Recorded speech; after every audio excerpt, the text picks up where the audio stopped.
시간에는 출애굽기 강의 7번째 시간으로서 모세 아론의 족보와 애굽에 내린 첫 번째 재앙이란 제목으로 함께 말씀의 은혜를 나누기로 합니다. 모세와 아론이 하나님의 부르심을 받아 모세는 미디안에서 40년을 준비하고 또 아론은 이집트에서 준비되어졌다가 하나님의 음성으로 둘이 하나 되어 바로에게 찾아가서 이스라엘 백성이 자유롭게 되어져서 광야에 가서 하나님을 예배할 수 있도록 해달라 요청하는 그런 대목에 와 있습니다. 바로는 완강히 거부했고 결국에 하나님은 10가지 재앙을 내려서 바로로 하여금 이스라엘 백성을 내보내게끔 만드는 과정 속에서 하나님은 자신을 계시하기를 나만 스스로 있는 자고 내가 전능자고 창조주인데 내가 이스라엘 백성을 이끌어 구원해내는 구원자가 될 것이다. 그러나 그것을 방해하는 자는 반드시 내가 심판할 것이다. 그래서 애굽에게는 심판자로서 이스라엘 백성에게는 구원자로 자신을 드러내기 시작합니다. 그러니까 겉으로 볼 때는 이스라엘 민족의 출애굽을 표현하고 있지만 그 배면의 가장 큰 주제는 여호와가 누군지를 모세와 이스라엘 백성, 바로와 이집트 백성, 애굽 사람들이 알 수 있도록 자신을 드러내고 있는 거죠. 그래서 이 겉으로 보는 그 바깥의 주제는 출애굽이겠지만 내면의 주제는 하나님이 이런 존재다라는 것을 알려주는 어떤 그런 메시지가 같이 흐르고 있습니다. 우리는 지난 시간에 드디어 모세가 하나님께 계속해서 못 가겠다. 아니야. 지팡이 던져봐. 이 표적을 갖고 가면은 내가 너와 함께 할 거야. 아니 말을 잘못. 아니 네 형 아론 있잖아. 걱정하지 마. 누가 벙어리가 되게 하고 누가 눈먼 자가 되겠느냐? 내가 아니냐? 다 돼. 걱정하지 마라. 그래서 결국에 이제 4차례 걸쳐서 계속 안 된다 했다가 이제 수긍하고 갔는데 오히려 바로가 완강하게 나와서 오히려 니네들이 지금 호강에 쫓았다 그런 말을 제가 했죠. 니네들이 편하니까 별 생각을 지금 다 한다. 이제부터는 지푸라기도 안 줄 테니까 벽돌 수요는 똑같이 해라. 그래서 엄청나게 고통을 안겨주게 되자 이 애굽의 감독관들이 이스라엘의 숫자라가는 기록원들을 막 두들겨 패서 똑같은 숫자를 안 내니까 그래서 이스라엘의 기록원들이 바로에 찾아가서 왜 당신의 백성들이 종들이 이렇게 맞는 이건 당신의 허물이라고 얘기하면서 호소를 했지만 바로는 쓸데없는 소리 마라. 그래서 화가 미친 줄 알고 밖으로 나올 때 모세 아론이 그것을 보고는 하나님 더 어렵게 되었습니다 라면서 너무나 안타까운 이런 심정을 토하게 될 때 이제 하나님께서 다시 그에게 용기를 주기 위해서 나는 반드시 약속은 이룰 것이고 내가 어떤 것을 반드시 그 애굽 사람이 보일 것이다. 담대하라. 이렇게 얘기했다는 거죠. 그래도 모세는 또 저들이 이스라엘 백성도 내 말을 안 듣는데 어떻게 저들이 내 말을 듣겠습니까? 그래서 이제 이어지는 장면인데 그 중간에 오늘 본문 말씀이 이제 6장 14절부터 30절까지 이 말씀이 모세 아론의 족보가 나옵니다. 그래서 오늘은 모세 아론의 족보를 잠깐 보겠고요. 중간에 이제 끼어든 것입니다. 그리고 이제 7장부터 이제 7장 마지막 절까지는 하나님께서 다시 모세를 재소명을 하고 그리고 바로 왕에 가서 지팡이를 던지는 기적을 통하여 이제 하나님께서 직접 일하신다라는 것을 보여주게 되고 그래도 거부하자 첫 번째 재앙인 나일강을 피로 변하게 했다. 이 말씀을 오늘 우리가 공부하게 될 것입니다. 오늘 우리는 이런 이 몇 가지 사실을 통하여 많은 중요한 영적 비밀들이 많이 나와요. 많이. 오늘은 큰 주제보다는 세세한 소소한 많은 영적 비밀들이 많이 나옵니다. 그래서 말씀 하나하나를 이렇게 살펴가면서 우리가 오늘 말씀의 은혜를 나누기로 합니다. 엄청난 많은 또 얘기도 나올 거예요. 자, 먼저 출애굽기 6장 14절부터 27절까지죠. 27절까지 나와 있는 모세와 아론의 족보에 관한 이야기를 여기서 잠깐 살펴보도록 하겠습니다. 모세와 아론의 족보를 왜 여기다 기록을 했을까?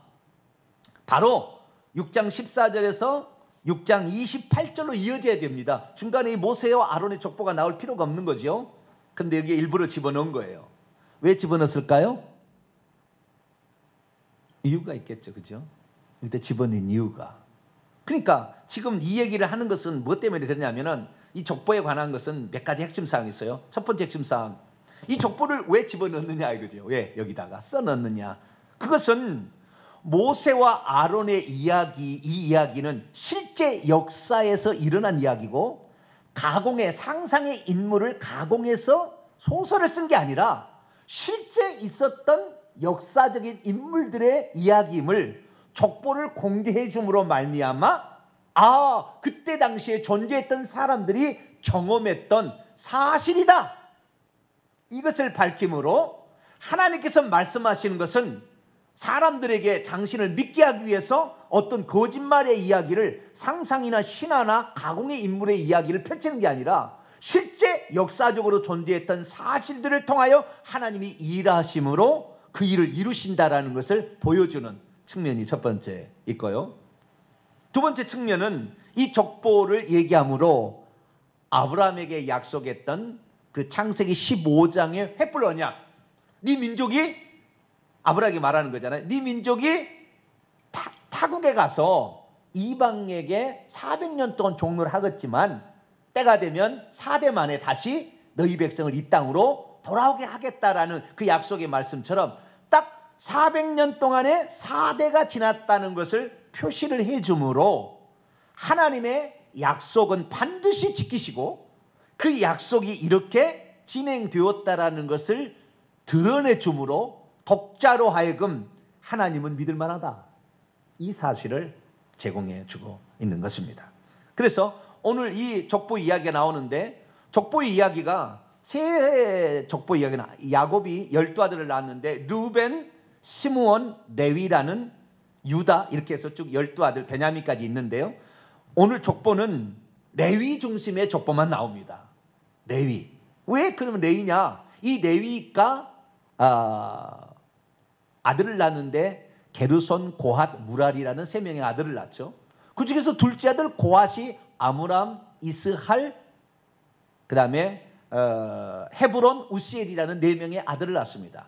그 중에서 아므람이 또 아들을 낳은 것이 아론과 모세, 미리암이 먼저 낳죠. 미리암은 여자니까 미리암 빼고요. 아론과 모세를 낳았는데, 그래서 야곱이 네 후손이, 네 자손이 애굽에 들어가서 400년 동안 4대 만에 거기서 고통을 하는데 내가 애굽을 쳐서 이렇게 꺼내올 것이다라는 4대. 그래서 레위, 고핫, 아므람, 모세, 아론이 4대 만에 돌아온다는 것을 그대로 표현해 주려고, 그래서 이 족보를 지금 기록하고 있습니다. 그런데 이것이 400년 만에 이루어졌느냐, 4대 만에 이루어졌느냐, 그 부분을 알려주기 위해서 나이를 공개를 하는 거예요.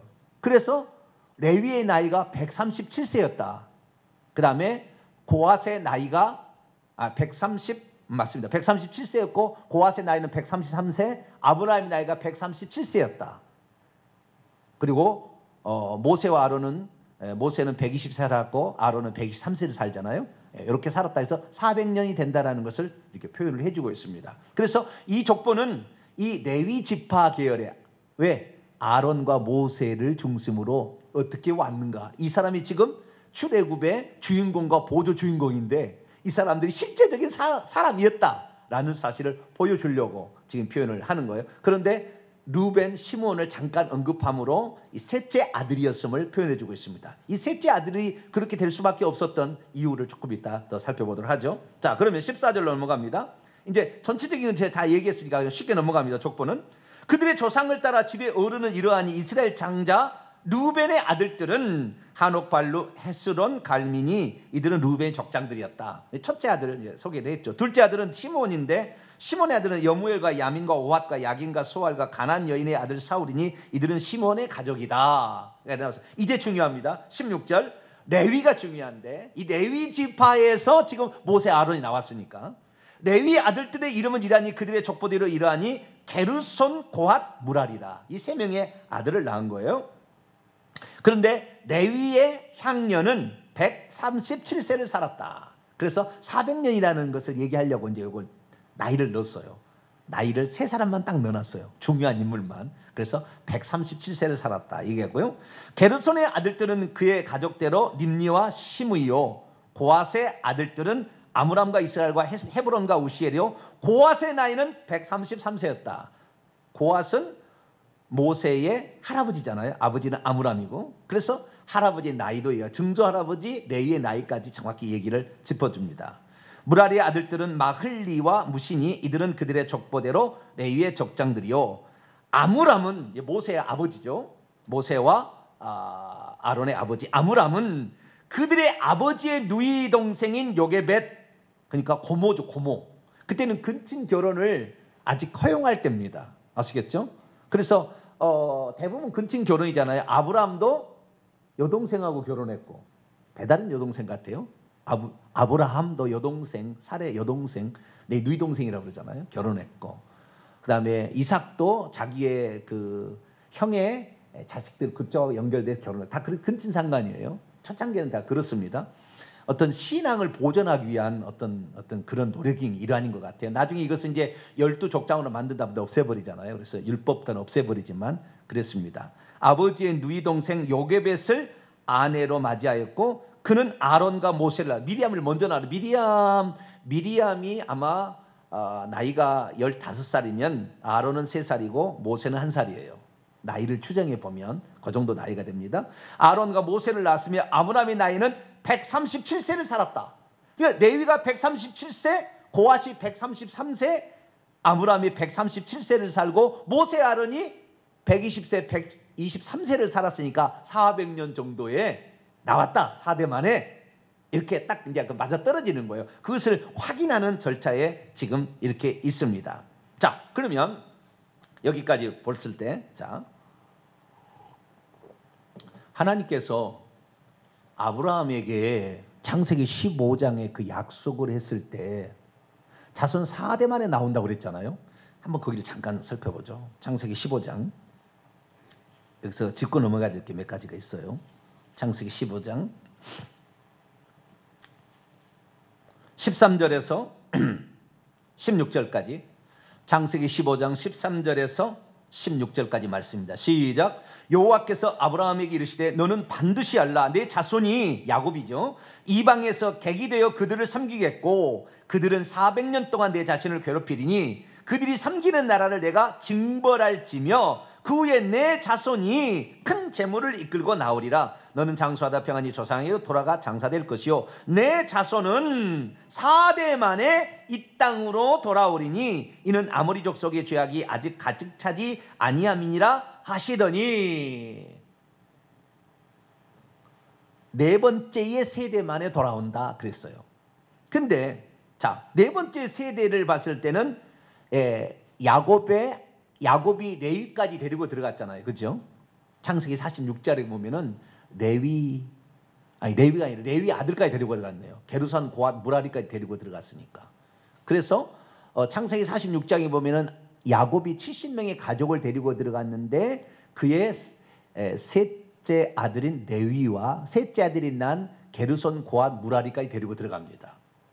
게르손, 고핫, 무라리까지 데리고 들어갔는데 게르손, 고핫, 무라리의 고핫이 아므람을 낳고 아브라함이 모세와 아론을 낳죠. 그런데 이 역사를 보게 되면 4대만은 꼭 레위 지파를 중심으로 4대를 얘기하고 있어요. 그죠? 유다 지파도 보면은 4대라고 돼 있어요. 유다 지파는. 그런데 레위 지파는 확실히 4대 만에 온 것 같아요. 왜? 나이가 공개돼 있잖아요. 137세, 133세. 자, 야곱은 몇 살을 살았죠? 147세를 살았어요. 야곱.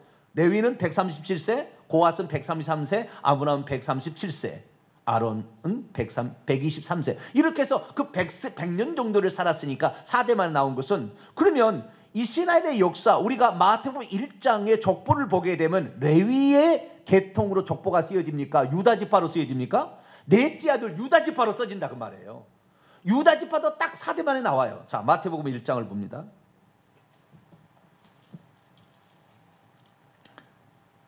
마태복음 1장 3절입니다.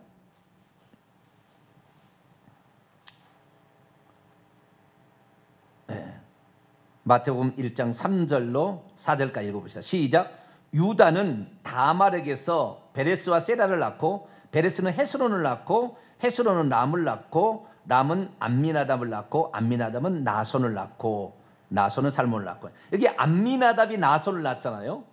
암미나답이 낳은 나손이 이스라엘 민족이 출애굽했을 때 이스라엘이 출애굽했을 때 유다 지파의 족장으로 출애굽에 나올 때, 출애굽에서 나올 때 유다 지파의 족장이 암미나답의 아들 나손입니다.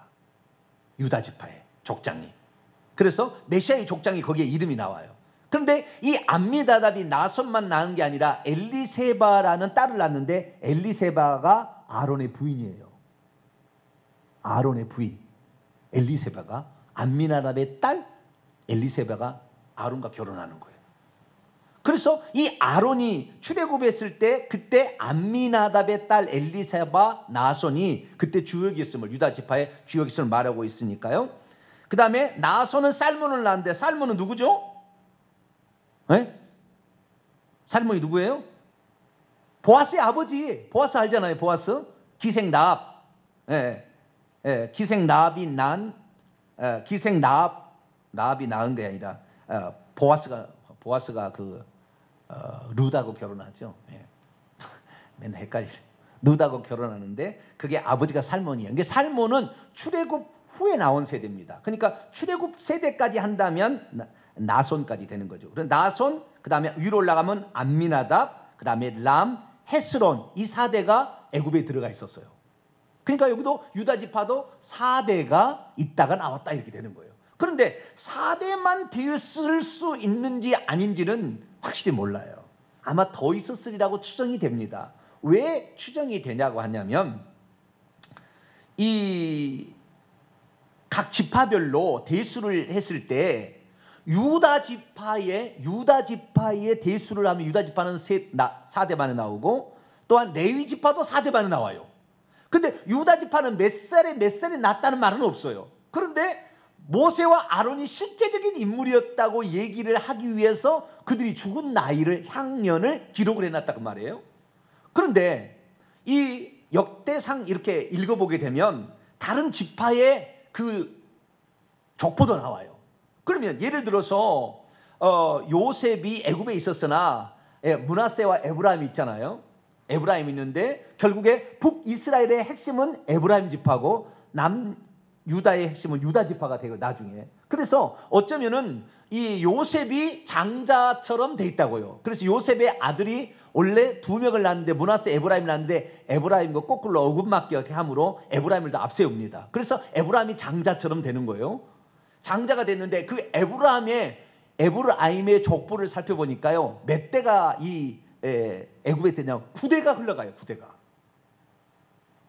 족보가 9대가 흘러가고 있어요. 어디 가요?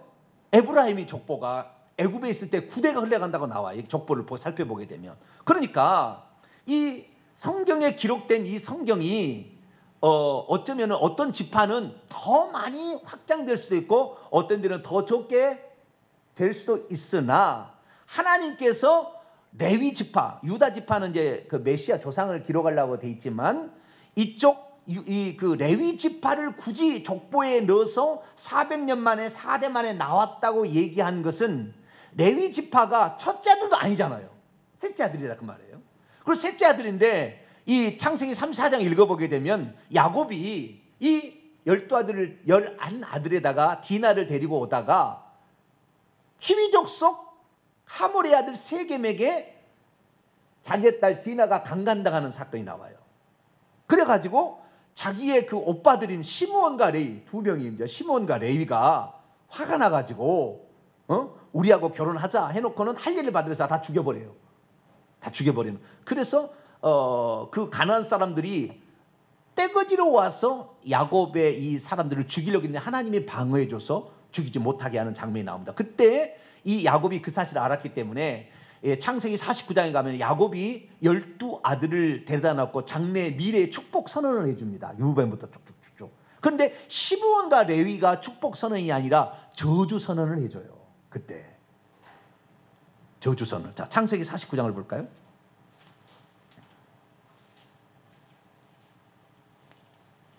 창세기 49장 5절, 6절, 7절. 그러니까 레위가 저주받은 지파였는데 출애굽 때 가장 하나님께 귀하게 쓰임받는 사람으로 바꾼 이유가 뭐냐 그 말이에요. 지금 그 얘기를 하려고 그러는 거예요. 아시겠죠? 자, 5절, 6절, 7절 시작. 시몬과 레위는 형제요, 그들의 칼은 폭력의 도구로다. 내 허나 그들의 모의에 상관하지 말지어다. 내 영광아 그들의 집회에 참여하지 말지어다. 그들이 그들의 분노대로 사람을 죽이고 그들의 혈기대로 소의 발목 힘줄을 끊어. 그러니까 사람만 죽인 것이 아니라 그 희위족 속의 동물의 그 힘줄까지 다 끊어서 완전히 파괴를 해버렸다고 말해요. 그 분노가 하늘을 찔렀어요. 네. 분노의 사람들이 있는데 그 분노의 사람들이 하나님께 또 잘 쓰임 받아요. 성질이 좀 있어야 좀 그 얘기 하지 말아야지. 정병지 목사는 성질 있나요, 없나요? 네? 이게 문제라 지금 이게. 성도들이 분명히 알았는 것이 이 정병지 목사가 너무 손해 내가 보니까. 네? 그 다음에 더 재밌어요. 그 다음에 더 재밌어요. 7절 시작. 그 노여움이 혹독하니 저주를 받을 것이요 분기가 탱천하니 맹렬하니 저주를 받을 것이라. 내가 그들을 야곱 중에서 나누며 이스라엘 중에서 그래서 두 지파를 흩어버리겠다는 거예요. 그래서 시므온은 유야무야 제일 약한 지파로 돼버립니다 나중에. 그리고 레위는 아예 흩어서 이 기업을 땅으로 주지 아니하고 12지파 땅으로 흩어버립니다. 레위를 다 48개 성읍으로 흩어버려요. 저주를 받았어. 왜? 혈기를 이기지 못했어. 네. 예수님도 혈기가 있든가요 없든가요? 노끈으로 채찍을 만들어서 그냥 창을 엎어버리고 했어요 안 했어요? 대답을 별로 안 하시나요? 네. 제가 혹시 상을 엎더라도 예수님의 분노로 해결을 했구나 이렇게 이해해 주세요. 이해를 안 해주시려고 그런 거 아니에요. 그런데 이렇게 해서 이 혈기로서 그 희족석을 싹 아작을 내버렸어요.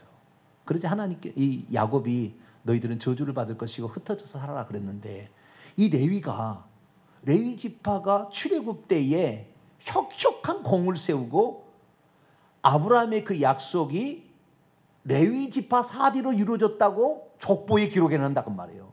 신약은 마태의 기록이니까 전혀 다른 기록, 유대 지파의 정통보다도 메시아에 관한 어떤 것을 기록하기 위한 것이고 여기에 지금 출애굽기의 기록은 레위 지파를 중심으로 사대가 이루어졌다 이렇게 얘기한다고 말이에요. 왜 그럴까? 이것은 우리에게 뭘 제공해 주냐면 설령 우리가 뭔 잘못을 해서 우리가 저주를 받는다 할지라도 하나님 앞에 우리가 회개하고 다시 출발하면 얼마든지 다시 쓰임 받을 수 있다 그 말이에요. 셋째 아들로 아무런 적법성, 정통성이 없었어요. 오히려 저주받은 지파고 흩어버린 지파였지만 레위 지파, 그럼 어떻게 해서 아론과 모세가 쓰임 받느냐? 그의 어머니 요게벳과 그의 아버지 아므람의 결정적인 수고예요. 다 죽이라 해서 다 죽였는데 이 부부만 안 죽였다 그 말이에요. 자식을 하나님 앞에 귀 쓰임 받을 거다 이 자식이. 기도하고 이 자식을 그렇게 하나님께 기도하고 이 부탁을 하고 3개월을 숨기고 마지막에는 죽이지 아니하고 그 갈대 상자를 만들어서 하나님께 그 자식을 맡겼더니 하나님께서 그 가문을 들어 쓰셨다 그 말이에요. 여러분 우리가 혹시 조상이 잘못했거나 내가 잘못했어도 여러분 아므람처럼 요게벳처럼 하나님의 뜻을 구하고 하나님께 기도하면서 나아가면 하나님께서 그 자식들을 위대하게 쓸 줄로 믿습니다. 이것이 바로 이 족보에 담겨져 있는 비밀들입니다.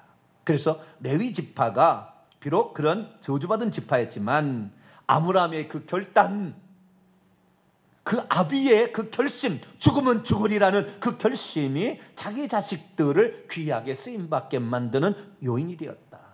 우리도 우리 자식을 위해서 기도할 수 있기를 바랍니다. 다시 넘어옵니다. 출애굽기 6장. 그리고 21절에 지금 21절 갑니다. 이스할은 18절 보니까 고아스의 둘째 아들이죠. 이스할은 아들들을 낳았는데 고라와 네벡과 시그리입니다. 고라는 민수기 16장에 고라 일당이 있죠. 예? 족장 250가 반역했던 그 고라입니다. 예, 고라, 이게 이스라엘의 첫째 아들 장자입니다. 우시엘의 아들들은 미사일과 엘사반이 시들이요. 아론은 암미나답의 딸 나손의 누이 엘리세바를 아내로 맞이하였고. 자, 민수기 1장을 볼까요? 민수기 1장. 민수기는 백성을 세는 거예요. 그래서 두 번 세요. 출애굽 1세대를 한 번 세고 출애굽 2세대를 한 번 셉니다. 1세대 세는 것이 이제 1장에 나오는 거예요. 20세 이상으로 싸움에 나갈 만한 자를 이제 계수하는데, 그때 유다 지파가 누군지 볼까요? 7절입니다. 민수기 1장 7절 시작. 유다 지파에서는 암미나답의 아들 나손이요, 이렇게 나와요. 그래서 그 가문의 지금 우두머리가 암미나답의 아들 나손으로 나옵니다. 이들이 나중에 이동할 때 앞장서서 이동하는 나손이, 이 쉽게 말해서 구름기둥 불기둥 이동할 때 유다 지파가 맨 앞장서는데 암미나답의 아들 나손이 길을 들고 맨 앞에 갑니다. 아시겠죠? 그 참고하라고 제가 하는 것이고요. 다시 넘어갑니다. 23절입니다. 6장 출애굽기 6장 23절. 아론은 암미나답의 딸 나손만 낳은 게 아니라 암미나답의 딸 나손의 누이 엘리세바를 아내로 맞이하였고, 그는 나답과 아비와 엘르아슬과 이다마를 낳았으며, 고라의 아들들, 이들 다 멸망받는 거죠. 아실, 엘가나, 아비아사비니, 이들은 고라 사람의 족장이요. 아론의 아들 엘르아살, 아론의 장자인 아비와 엘르아살은 불을 잘못 들였다가 이제 죽게 되고요. 셋째 아들이 장자를 이어갑니다. 엘르아살은 부디엘의 딸 중에서 아내를 맞이하였고, 그는 또 비느하스를 낳았습니다. 그러니까 그 출애굽을 시작해서 했을 때에, 그때에 벌써 비느하스까지, 그러니까 아론은 손자까지 본 거죠. 그렇죠? 출애굽 나올 때 이미 애굽에서 비느하스도 있었던 거죠.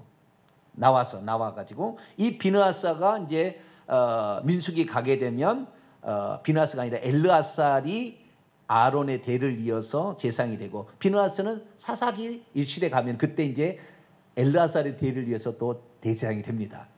그래서 이렇게 나왔다는 얘기가 지금 역사가 있다 그 말이에요. 이 사실이다 그 말입니다. 나왔습니다. 26절. 이스라엘 자손을 그들의 군대대로 애굽 땅에서 인도하라 하신 여호와의 명령을 받은 자는 이 아론과 모세요. 애굽 왕 바로에게 이스라엘 자손을 애굽에서 내모라 말한 사람도 이 모세와 아론이었더라. 그래서 역사성을 얘기해주고 있다. 성경은 공상에 지어낸 얘기가 아니고 실제 이런 사건을 우리에게 말해주고 있다라는 겁니다. 그래서 기적 같은 것도 실제 일어난 사건들이지 공상 이야기나 부풀린 이야기가 아니다라는 사실을 알고 넘어가면 좋겠습니다. 자, 이제 28절부터는 다시 모세의 재소명이 나옵니다. 6장 28절에서 7장 7절까지입니다. 여호와께서 애굽 땅에서 모세에게 다시 말씀하시던 날에 여호와께서 모세에게 말씀합니다. 나는 여호와라. 다시 얘기합니다. 내가 여호와라는 거 잊지 마라. 다시 얘기합니다. 나는 약속을 반드시 지킨다. 내 백성 건드리는 건 가만두지 않고 심판한다. 나는 구원자다. 나는 못할 것이 없는 전능자다. 나만 스스로 있는 자다. 다시 얘기하고 있어요.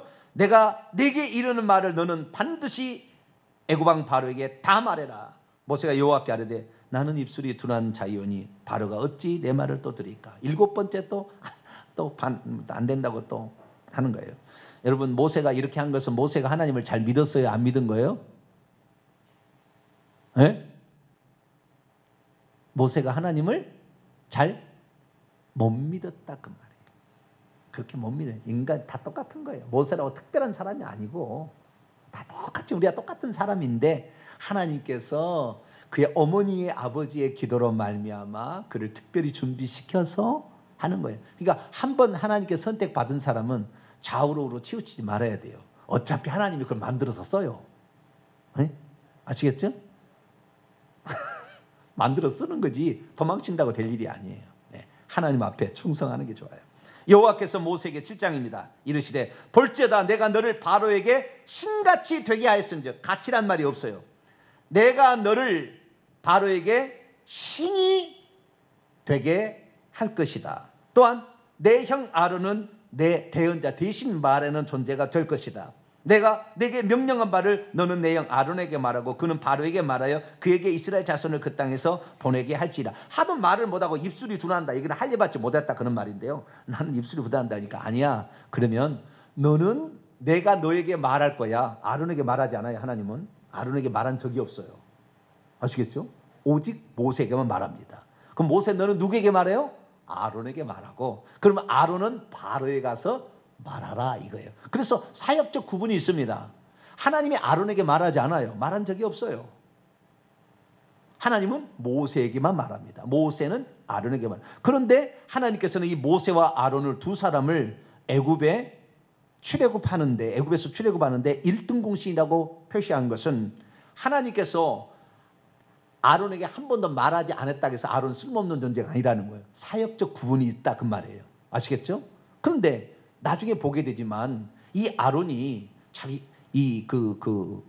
모세 형이잖아요. 3살 많은 형이잖아요. 그런데도 어떻게 섬겼느냐? 아론은 모세를 자신의 주님으로 섬겼어요.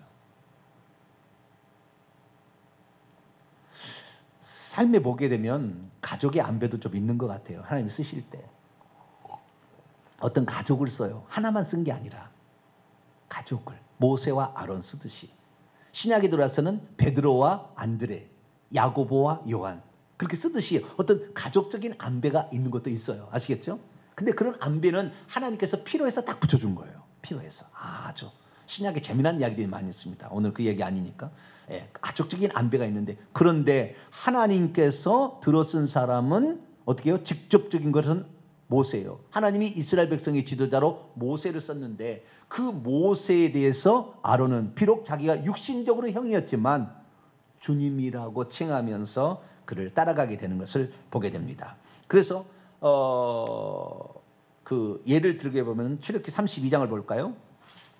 모세가 이제 그 시내산에 올라가 가지고 있을 때 우리를 인도할 신을 만들려고 해가지고 아론이 어쩔 수 없이 아론 그 뭐 송아지 우상을 만들잖아요. 그래가지고 나중에 이제 모세가 내려와서 깜짝 놀라서 십계명의 돌판을 깨뜨리고 어찌 이런 일이 있었느냐 막 그랬을 때 아론이 하는 말입니다. 21절로 22절, 출애굽기 32장 21절로 22절 읽습니다. 시작. 모세가 아론에게 이르되 이 백성이 당신에게 어떻게 하였기에 당신이 그들을 큰 죄에 빠지게 하였느냐? 아론이 이르되 내 주여 노하지 마소서, 이 백성의 악함을 당신이 아시나이다. 주님이라고 그래요.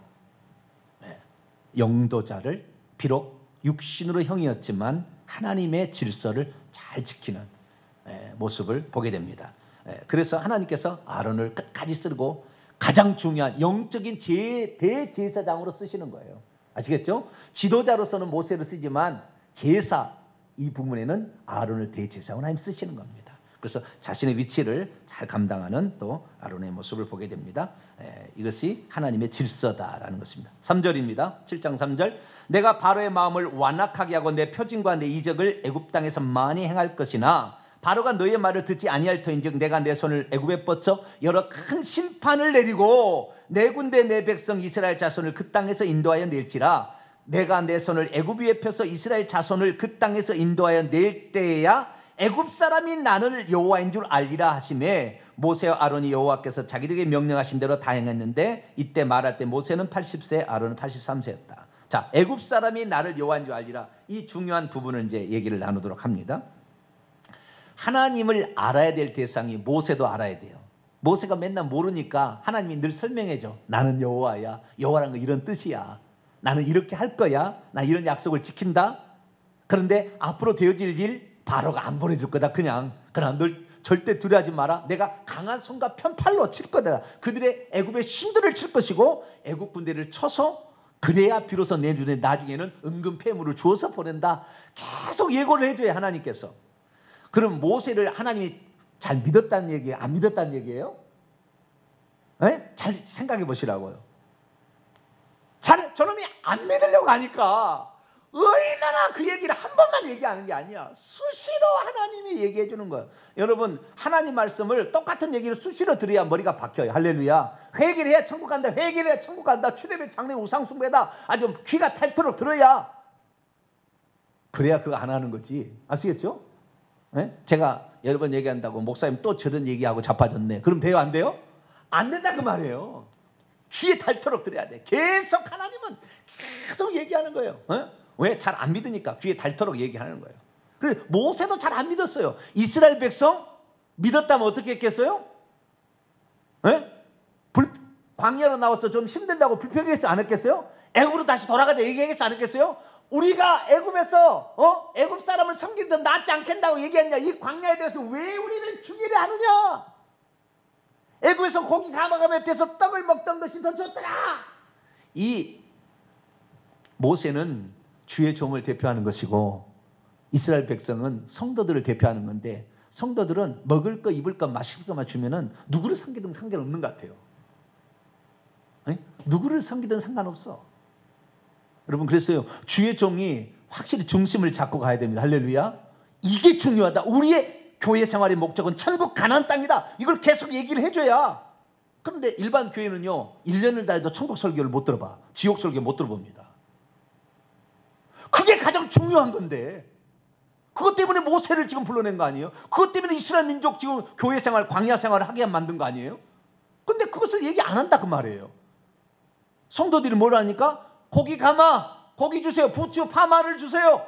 그것만 주면은 그냥 배부른 배 따시면 좋다고 해요. 이것이 바로 백성들의 이스라엘 민족 이야기예요. 그래서 하나님께서 이스라엘 민족을 이끄는 것은 내가 너희 하나님 되고자 너희를 이끌어냈다. 너희 하나님은 돈이고 너희 하나님은 먹을거리였지 않냐.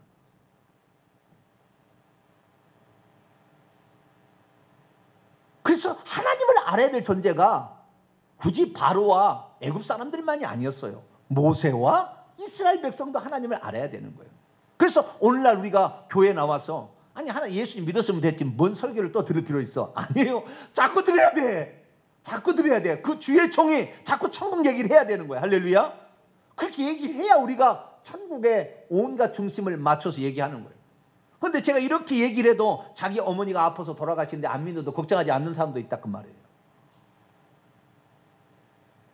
안 바뀐 거예요. 먹을 거 있고 마실 거 있으면 충복을 한 거예요. 지금 꼭 이스라엘 백성은 똑같은 거예요. 목축을 하다 보니까 황소 신을 섬겼다 그 말이에요. 출애굽기 32장에 우리를 인도할 신을 만들자 그러면서 만든 것이 황소 신을 거기다가 만드는 거 아니에요?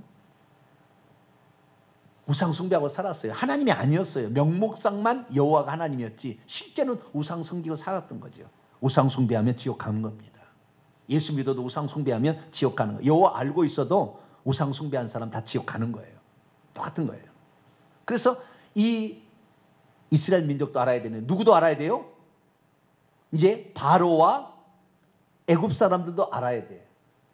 자기들이 믿고 있는 신이 아무것도 아니라는 것을, 전능한 그분, 모든 신들 위에 뛰어난 그분은 여호와 한 분이라는 것을 애굽 사람도 알아야 내버려 둘 거 아니에요? 그분을 두려워할 거 아닙니까? 그러니까 애굽의 대표는 바로고 애굽 사람들도 그것을 알도록 하나님께서 이제부터 모세야 계속해서 내가 저들에게 심판을 행할 것이다. 저들이 믿고 있는 나일강 신, 태양신 라, 그래서 9번째 재앙 흑암재앙, 첫 번째 재앙 나일강을 쳐버리는 거예요. 첫 번째 9번째 재앙이 애굽의 최고의 신들을 쳐버림으로 저들의 신은 아무것도 아닌 것을 애굽 사람들도 알게 하리라. 그리고 바로도 그것을 알게 하리라. 자, 바로로 넘어가도록 하죠. 그 얘기를 같이 하기 위해서요. 14절입니다. 7장 14절. 여호와께서 모세에게 이르시되 바로의 마음이 완강하여 백성 보내기를 거절하는도다. 아침에 너는 바로에게로 가라. 보라, 그가 물 있는 곳으로 나오리니 너는 나일 강가에 서서 그를 맞으며 그 뱀 되었던 지팡이를 손에 잡으라. 이 바로는 매일 아침마다 나일강에 가서 나일강의 신에게 제사를 드렸습니다. 참, 이런 부지런을 하나님께 드리면 얼마나 좋을까, 그죠? 오늘날 타종교 보면은 새벽부터 나와서 목욕 제기하고 이렇게 기도를 하는 종교가 있다 그 말이에요. 매일 아침 바로는 나일강이 젖줄이잖아요. 생명줄이잖아요. 거기에서 물이 나와서 생명체를 식물을 살리고 동물을 살리고 다 살리니까 이게 젖줄이니까 여기에 신이 있다고 생각하고 나일강 신을 크눔 신이라고 하는데 그 크눔 신의 관장에 있는 그 신 앞에 가서 제사를 드리는 모습인데 그때 그리 나가라 그랬다는 거예요. 모세 아론한테. 그 뱀 되었던 지팡이를 손잡고 그에게 이를 히브리 사람의 하나님 여호와께서 나를 왕에게 보내어 이르게 내 백성을 보내라. 그러면 그들이 광야에서 나를 섬길 것이라 하였으나 이제까지 내가 듣지 아니하다. 여호와가 말하노라 내가 이로 바로 내가 이로 말미암아 나를 여호와인 줄 알라. 네가 아침마다 가서 나일강 신에게 제사해서 우리 백성을 지켜달라고 얘기하는 그 나일강 신이 얼마나 약한 존재인지를 지팡이 하나로 그냥 나일강이 피로 되어서 온갖 고기가 다 죽고 그래서 악취가 풍겨서 마실 수 없는 물로 만드는 그 전능자 나일강 네 신이 여호와 앞에서는 아무것도 아니라는 것을 바로 너도 알아야 돼 라고 하고서 첫 번째 피재앙을 한다 그 말이에요. 바로도 알아야 되고 누구도 알아야 돼요? 애굽 백성들도 알아야 된다 그 말이에요. 바로는 누구를 상징합니까? 사탄 마귀를 상징하고 그리고 애굽 사람들은 귀신들을 상징합니다. 그래서 사탄 마귀나 귀신들도 하나님을 잘 모르는 거예요. 하나님 잘 모르는 거예요. 지금도 모르는 게 있어요. 예수님이 이 땅에 오셨잖아요. 육신을 입고 한 분 하나님이 사람이 되어 아들의 모양으로 왔잖아요. 그런데 지금까지 기독교 교회의 교리는 뭐냐? 만세전부터 성부, 성자, 성녀로 하나님이 있었는데 그 중에 성자 하나님이 육신을 입고 이 땅에 와서 예수님이 되었다. 이렇게 얘기하는 게 지금 삼위일체 교리입니다. 이게 틀린 거예요. 이게 틀린 거라고요. 그게 아니에요. 예수님이 죽고 부활하셔서 요한계시록 보니까 나는 알파 오메가 처음과 마지막인데 그분이 보좌에 앉아 계신 하나님이에요. 그러니까 예수님이 하나님 보좌 우편에 따로 앉아 있는 게 아니라고요. 요한계시록만 제대로 읽어봤어도 예수님이 하나님인 거 한 분 하나님이 구약에는 여호와로 나타나셨고 신약에는 육신을 입고 사람으로 그러나 동시 존재하기 때문에 하늘에도 계시고 땅에도 계셨죠. 근데 예수님이 이 땅에 오셨을 때 사탄 마귀가 그때 하늘에서 아직 쫓겨나지 않았습니다. 하나님의 보좌에서 욥기서 나오듯이 세상에 두루다니며 보호하고 있는 시절이에요. 아시겠죠? 그리고 하늘에서 이미 많은 천사들이 쫓겨나서 타락한 천사들이 있었어요. 구약에도 있었어요. 있긴 있었, 많지는 않았지만 있었습니다. 그런 상태에서 그런 자들이 애굽의 신으로 가서 신노릇을 하고 있었다고 말이에요. 그럴 때 이 예수님께서 이 땅에 오셨는데 예수님을 보니까 예수님은 사람이에요? 하나님이에요? 사탄 마귀가 예수님을 보니까 사람이에요? 하나님이에요?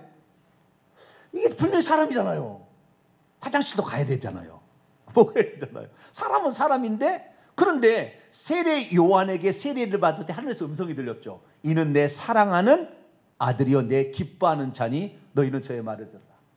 17장에도 그런 얘기 나오죠. 마태복음 17장에도 변화상에서. 그래서 예수님이 하나님이라고 하늘에서 음성이 들리니까 마귀도 그때 예수님이 하나님의 아들로 알았는데 사실은 예수님이 하나님이었잖아요. 그죠?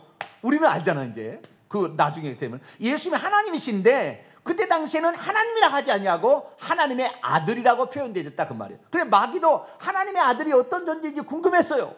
그래서 예수님을 광야로 데려가서 40일 동안 금식하시고 기도를 끝나니까 시험합니다. 네가 만일 하나님의 아들이건 돌을 떡덩이가 되게 해봐라. 성전 꼭대기 뛰어내려봐라. 하나님의 아들인데 이게 하나님인지 사람인지 구분이 안 된다 그 말이에요. 그래서 시험을 해보려고 했는데 예수님 절대 시험에 안 넘어가요.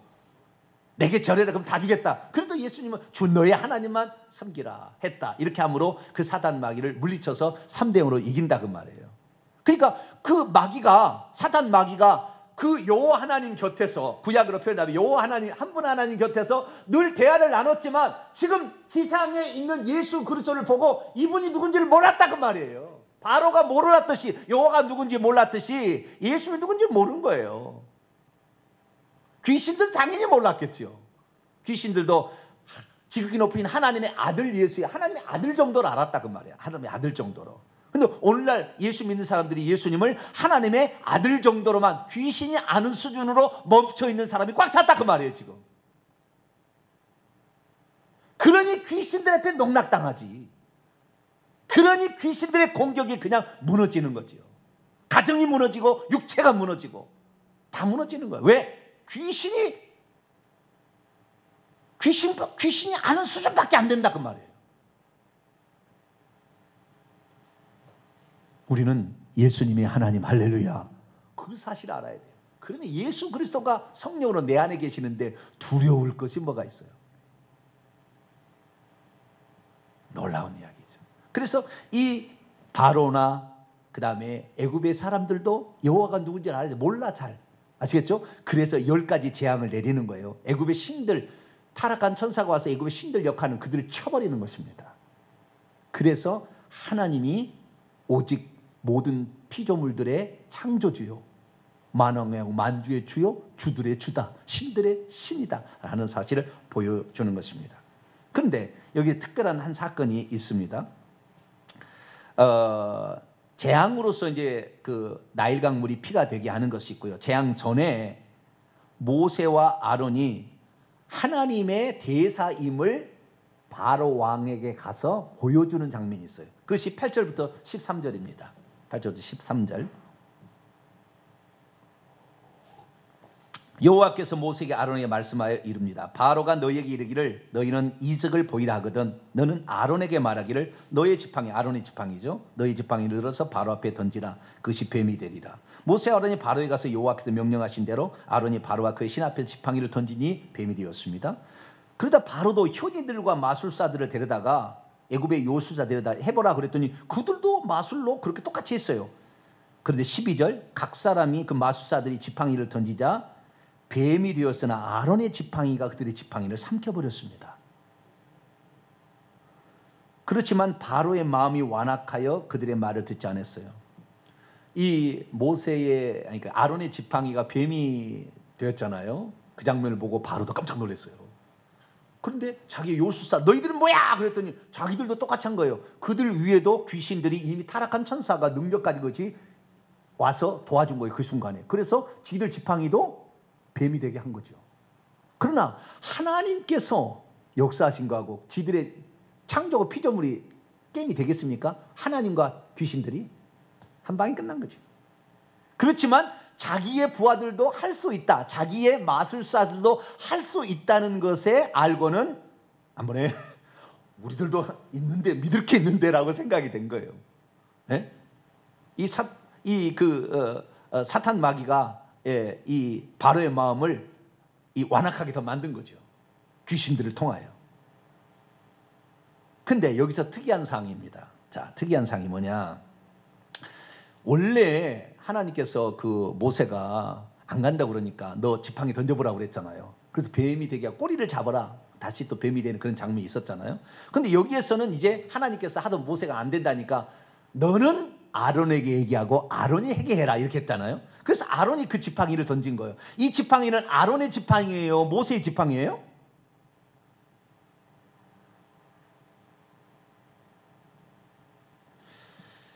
자, 다시 넘어옵니다.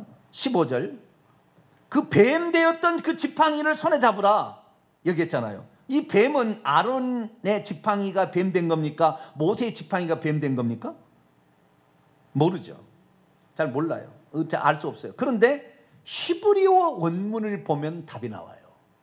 히브리어 원문을 보면 맨 처음에 모세가 자기 지팡이로 던졌을 뱀이 된 것은 그 뱀이 한글로는 똑같이 뱀인데 나하시, 창세기 3장에 뱀 모양으로 나타나는 그 사탄 나하시라는 단어와 동일한 단어입니다. 그런데 나중에 아론이 지팡이를 던지잖아요. 아론아 너 지팡이 던지라 해가지고 아론이 지팡이가 뱀이 됐어요. 이 뱀도 똑같이 한글로는 뱀이지만 히브리어 원문을 보면 탄닌이에요. 탄닌. 뭐라고요? 탄닌. 이 중요한 단어. 이건 알고 있어야 돼요. 탄닌. 나하시 탄닌은 좀 알고 있어야 돼요. 나하시는 창세기 3장에 아담과 하와를 유혹했던 뱀. 그런데 여기는 탄닌이에요. 탄닌은 성경에 대부분 용이라고 번역이 됐습니다. 뭐라고요? 용. 뱀은 뱀이 돼 용이라고 번역이 됐어요.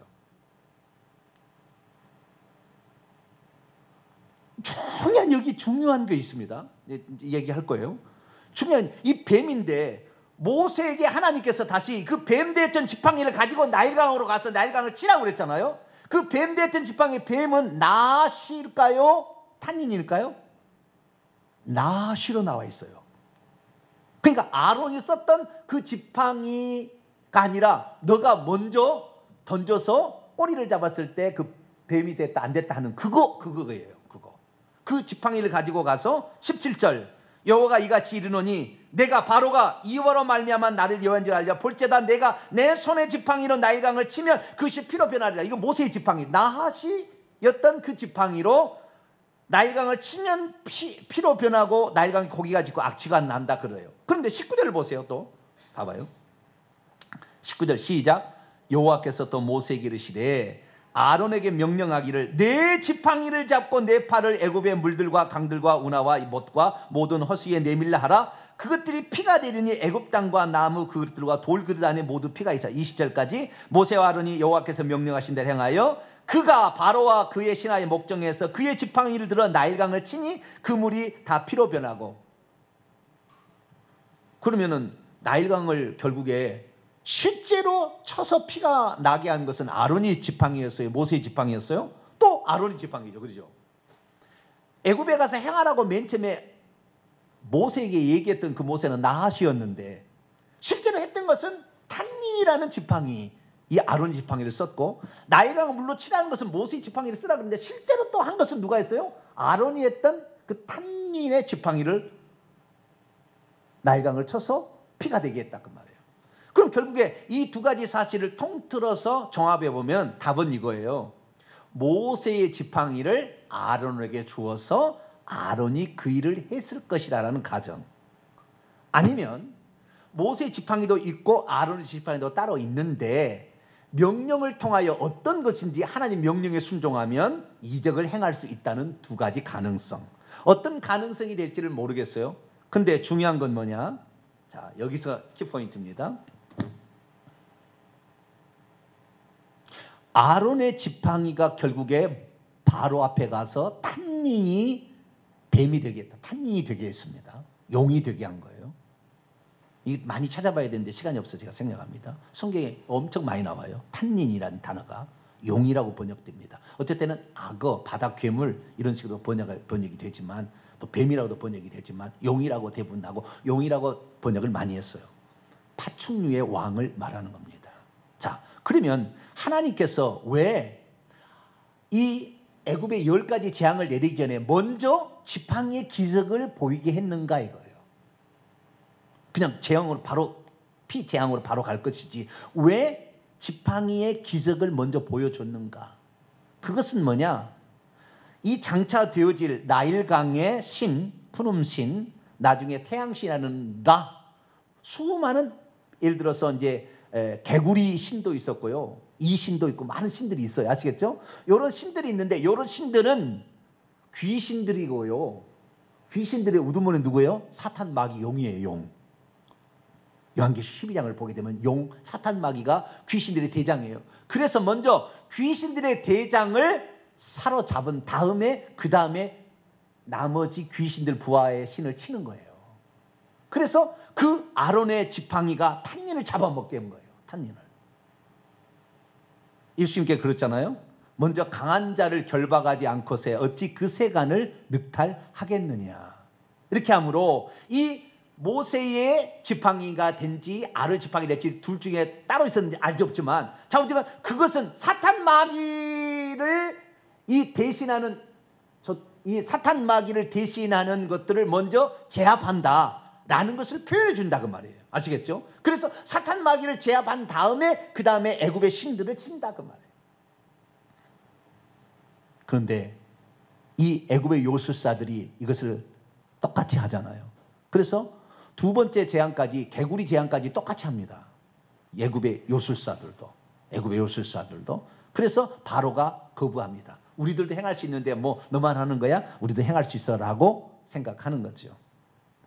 그럼 우리는 여기서 알 수 있는 것은 사람이 자기에게 뭔가 능력이 있다고 생각하면 하나님 앞에 굴복하지 않는다는 거.